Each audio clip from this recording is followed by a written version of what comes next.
नमस्कार. आज आपला जो रविवारचा छोटा जो मेळावा आहे ऑफिसमध्ये मुलामुलींची प्रोफाईल बघून त्यांना कॉन्टॅक्ट करण्यासाठी जो छोटा मेळावा प्रत्येक रविवारी आपण ठेवत असतो, त्या मेळाव्यासाठी आज आपल्या इकडं एक सोलापूरहून मुलगा आलेला आहे. पहाटे 3:30-4 वाजता सोलापूरहून निघाले आणि आता ते ऑफिसला आलेले आहे. तर ते त्यांच्याबद्दल परिचय देतील. त्यांचा चांगला डाळिंबाचा बाग आहे आणि ज्यांना त्यांची प्रोफाईल योग्य वाटली त्यांनी डायरेक्ट त्यांच्याशी संपर्क केला तरी चालेल. सांगा साहेब, तुमचं नाव सांगा. माझं नाव ज्ञानेश्वर अनिल डोंगरे. हां. शेती 5 एकर बाग आहेत. काय बाग आहेत? 2 एकर डाळिंब आहे. हां. दुग्ध व्यवसाय. दुग्ध व्यवसाय. हां, गाई पण आहे. बरं बरं. किती भाऊ बहीण तुम्ही? भाऊ नाही, मी एकटाच आहे. बहिणी 4 विवाह आहेत. 4 बहिणी. हे तुमचे दाजी का? तुमचं काय नाव? रमेश माने. माने साहेब, तुम्ही कुठले प्रॉपर? सिद्धेवाडीचे आहे का? एकच गावात का? बरं. तुमचा काय परिचय? पंढरपूरला. हा, तुम्ही असं का? बरं बरं. आणि तुमचं काय परिचय सर? मी त्याचा दाजी आहे थोडासा. हां. तुमचं गाव? आजोती, पंढरपूर पाशी आजोती आहे. आजोती. बरं बरं. तुम्ही दोघं दाजी आहे. तुम्ही वडील? तुमचं काय नाव? अनिराम डोंगरे. बरं बरं. काय अपेक्षा तुम्हाला? कशी मुलगी पाहिजे? सुंदर असे पदार्थ काय. हां हां हां. आई वडील बी एकदम शांत स्वभाव. हां, चांगला स्वभावाचं आहे. कधीच काय होणार नाही असं. बरं. आजकाल मुलीला आता शेती करायचं जीवर येतं, मग तुम्हाला असं शेती करणारी पाहिजे का कसं? घर सांभाळ तरी चालतंय. हां, काय मजूर लावून करतील सगळे. हा, मजूर लावून केलं जातं. आता काय शेती कोणी करत नाही एवढं. आणि आता हे बिहारी ते बाहेरून लोक येतात मजूर. आता अलीकडे शेतीचं खरं एवढं राहिलं नाही. आणि उलट नोकरीवाल्यापेक्षा शेतकरी चांगला आहे. म्हणजे आता माझ्याकडे एक पालकांनी मला बायोडाटा पाठवला. ते म्हणून साहेब, आपल्याला आहे ना, म्हणजे टामटुमीत नोकरी करणाऱ्यापेक्षा चांगला बागायतदार बघा, जेणेकरून तो खाऊन पिऊन सुखी राहील, त्याला घरदार असावं आणि चांगली बागायत जमीन असावं. अशाच पद्धतीनं बरेच आता काळानुसार बदल होत चालला आहे.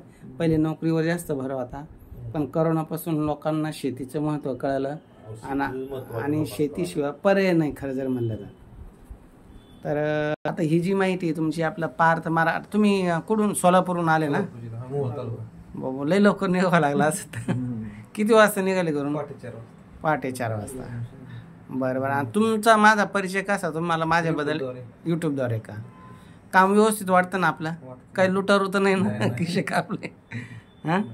कारण बऱ्याच ठिकाणी अशी फसवणूक होते. कारण मुली भेटत नसल्यामुळे लोक काय 1 लाख 2 लाख घेतात आणि फसवतात. 2 दिवसाकरता डुप्लिकेट तात्पुरती जी मुलगी दाखवतो ना, तुम्ही आले भरा पैसे लगेच मुलगी, ती फसवणुकीचं काम राहतं. आमच्याकडे तसं कामाचं नाही. आम्ही 4-6 महिने घेतो, वेळ घेतो. तुमची माहिती समोरच्या व्यक्तीला देतो, त्याची माहिती तुम्हाला देतो.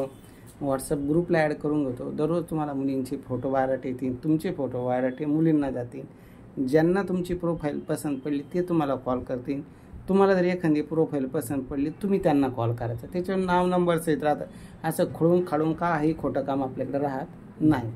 हे सगळं योग्य वाटलं तर मग एकमेकांच्या घरी जाणं येणं करायचं राहतं. तुम्ही त्यांच्या घरी जायचं, ते तुमच्या घरी येतील. तुमचं 7-12 जमीन सगळं पाहतील. आम्ही सगळं आमच्या कार्यातून शेतकरी असेल त्याचं गट नंबर हे ते सगळं दिलं जातं. नोकरीवाला असला त्याची पेमेंट स्लिप ते सर्व दिलं जातं. कारण पारदर्शकता ठेवून जर कार्य केलं ना तर ते अगदी व्यवस्थित होतं. फसवणुकीचं काम थोडंसं एक फसवणूक अजिबात नाही. जी काय रिली आहे ती. हां, नाही तुमचं बी खरं आहे, पण आम्ही बी कार्य करताना अगदी ट्रान्सपरंट ठेवतो. 5 एकर ऐवजी 4 एकरवाल्याचं जमतं, हातावरल्याचे लग्न जमलेले आहे. अक्षरशः मी एक शिर्डीला भोजनालयात कामाला मुलगा होता, त्याला 1 गुंठा जमीन नव्हती. बीडची मुलगी मेळाव्यात आली, त्याला दाखवली. तो म्हणे चालन, पसंत पडली. लग्न तिचे वडिलाची लग्न करण्याची परिस्थिती नव्हती आपल्याला. त्यांनी मग आम्ही सामूहिक विवाह संस्थेत नाव नोंदणी केली शिर्डीला आणि आखाजीला ते लग्न लावून दिलं. आतीला एक मुलगी, अगदी आनंदात त्यांची. असं काही नाही, खूप श्रीमंतच पाहिजे. श्रीमंत जर म्हणलं ना, तुम्हाला सांगतो आज माझ्याकडे आज करोडोपती आहे. माझ्याकडे काही काही पेट्रोल पंप आहे. 50-50 एकर जमिनी, 100-100 एकरवाले जमिनीवाले 30-30, 35-35 वर्षाचे झाले. असं काही नाही, फक्त माणसं चांगले पाहिजे, सज्जन पाहिजे, खोडीची नसेल हीच अपेक्षा असते. हं? आता ह्यात एखादी मुलगी नाही का बाबा अशी बाबा पण बघू ना आता फायली बघू आता हे टाकून देऊ ना मग काही अडचणी ना. हा तुमचा नंबर सांगा. 77 41 95 95 56. हां अजून दुसरा कोणाचा नंबर द्यायचा म्हणजे त्यांचं सांगितलं. 77 41 97 97 69 77 41 97 97 69.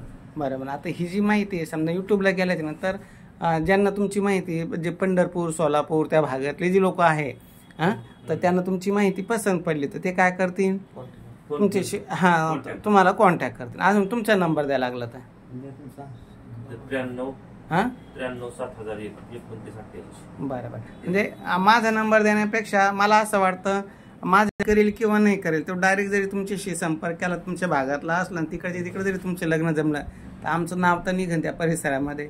म्हणून मी पालकांचं नाव कोण तुमच्याकडे फायदा आलेत का हां पंढरपूरमध्ये फायदा चालू झालं. आता कसं आहे यूट्यूबमुळं पंढरपूर सोलापूर सांगली सातारा आता सांगलीच्या मुलाचं लग्न जमलं. परत पुणे जिल्ह्यातील भोर तालुक्यातील मुलाचं लग्न जमलं. आता रविवारीचं लग्न झालं मग आजच्या 8 दिवसात लग्न झालं. असे अनेक लग्न आपल्या कार्यातून जमू लागले आणि आपण त्या तिकडच्या परिसरात बी एखादा मेळावा ठेवू. तुमचा फक्त सगळ्यांचा सपोर्ट जर असला मला कार्यालय जर भेटलं तर माझं इच्छा आहे का त्या परिसरात आपण मेळावा ठेवायची. चला ही माहिती ज्यांना योग्य वाटली माणसं धार्मिक आहे धार्मिक आहे ना का पिता खाता नाही ना नाही बरं काय हरकत माणसं चांगले आहे ज्यांना त्यांची माहिती योग्य वाटली. 5 एकर मुलाच्या वाट्याला जमीन येते डाळिंबाचा 2 एकर बाग आहे एकटाच मुलगा आहे छोटंसं कुटुंब आहे बहिणीचे लग्न कार्य झालेलं आहे. ज्यांना त्यांची माहिती योग्य वाटली त्यांनी 94 03 41 40 87 या नंबरवर संपर्क करावा.